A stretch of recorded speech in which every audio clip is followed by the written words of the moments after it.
We're about to start with an awesome segment of Monday Soul Deliciousness. And tonight, or this afternoon, whatever it is for you, I'm going to talk about money and language. So I'm giving you a second to hop on here.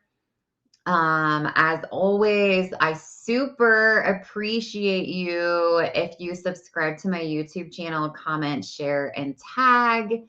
I appreciate you helping me get my message out to other people, as this is my passion in helping others to have those little moments. You know, those little moments where you have a little aha and you're like, wow, aha, that just resonates and life starts flowing better. Because realistically, the happier all of us are, the happier each of us are. It's just the way that it works. So tonight I want to talk about money and language. And I talked earlier today on my group page, which if you would like to join us, the link for that is in the first comment in the description of this live, feeling lost to get your balance back. So I talked a lot about how your subconscious works and certain words that you don't want to use because you think that you are saying that you don't want to focus on something, but you actually are making it so that is exactly what you're focusing on. And I talked about how indeed, when there is something in the road, even though we don't want to run over it, we tend to look at it and drive right into it because we go where we are focused, and our cognitive mind and our subconscious mind sometimes don't always work well together, but we end up actually focusing on the opposite of what we want to have happen.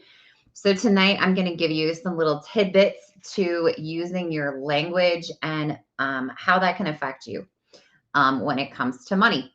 So I want you to take a second and think of what comes to mind when I say the word poor. And I want you to just let your imagination go. What pulls up for you when I say the word poor? Now, it's going to be different for everybody because we all have resonated with this in a different way, shape, or form.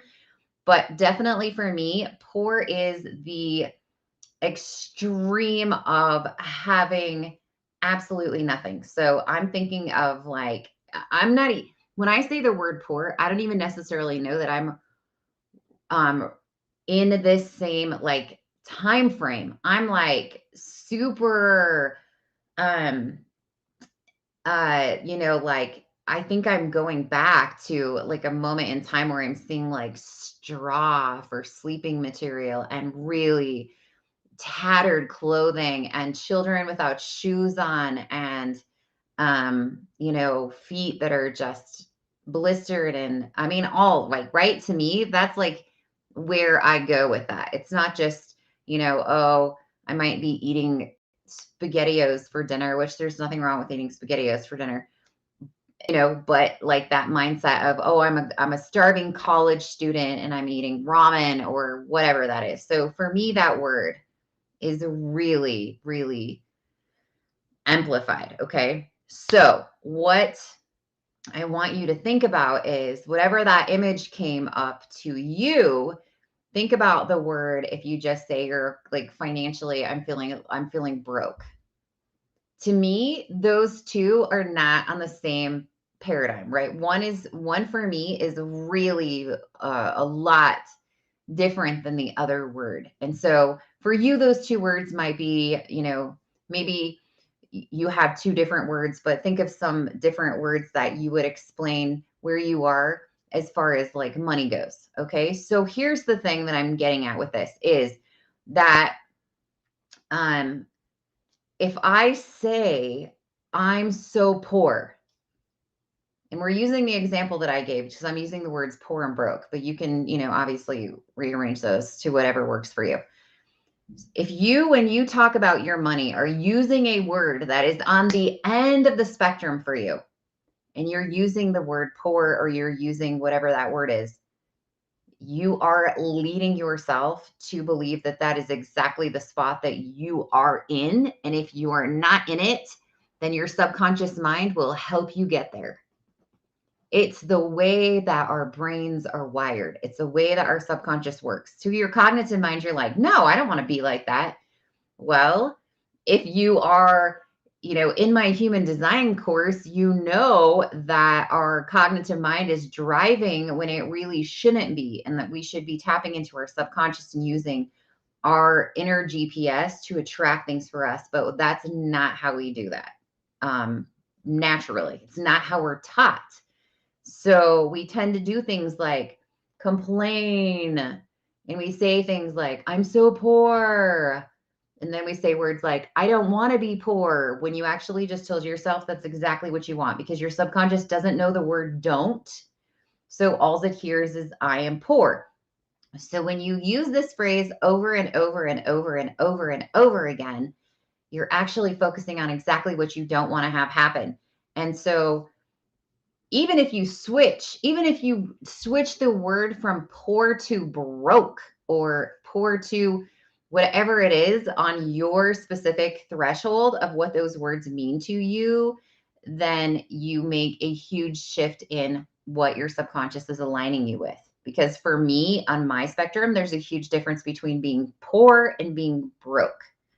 To me, the word broke means that there's a possibility that I can fix it.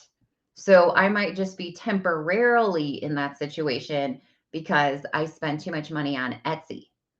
That would never happen. Obviously, you can tell by my shelf, I would never do such a thing, or whatever, your go-to is. But if I say broke, then my subconscious knows, hey, this is a temporary thing.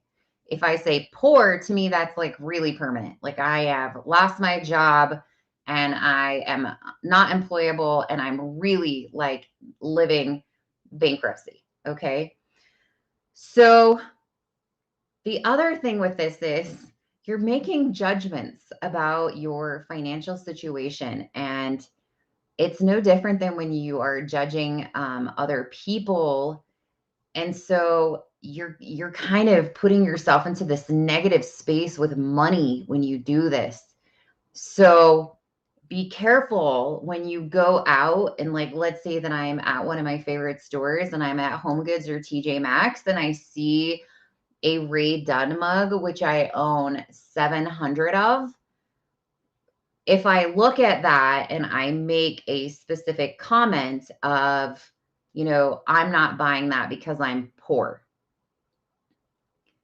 Or I look at it and say, I choose to be mindful about not purchasing this because I don't need it.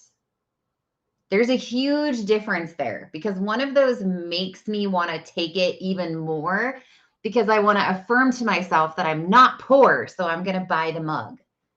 The other one subconsciously makes me think about the fact that I'm aligning with, wow, I'm making a good decision. I'm being mindful about wasting money. There's a huge difference with how I get into alignment if I look at something and I say, I'm not going to purchase that because I'm being mindful about that I don't need it, or that I'm wasting money, as compared to me looking at it and saying, I'm not buying that because I'm broke, or I'm not buying that because, even worse for me, because I'm poor. Because then it's like teaching myself that I should spend money and buy things because otherwise I am poor. See how crazy that is? So avoiding the words poor, avoiding the state of mind that focuses on this deprivation, because that is exactly where that is going to lead you. Okay, there you go. There's your tidbit. It's only about 10 minutes long, but boom, that's how I like to roll. I like to give you something that you can use, take out all the fluff. Nobody needs to listen to anyone talking on and on for 3 hours. There you go. If you love this kind of stuff and you want some more and you just can't get enough, then I totally invite you to join my VIP, is what I like to call it, where it's my VIP tribe, actually. But we do awesome things. We do really in-depth, twice a month trainings. We also do group clearing sessions. So if you're like, I don't really know anything about what this energy work is all about, but it's focusing on your body as an energy, your subconscious getting rid of the focus that we do of our physical body and our cognitive mind, which will always just get you into trouble. And then you will realize that you're like, wow, why am I always in pain? You're just not getting down to the root. So if you're ready to do that, take yourself on a little adventure, get yourself to this next vibrational space so you can be happy and feel good. Send me a message and I'll give you more deets. All right, guys, I hope you have a beautiful rest of your night. And if I don't go live to be crazy at some point between now and then, I will see you next Monday.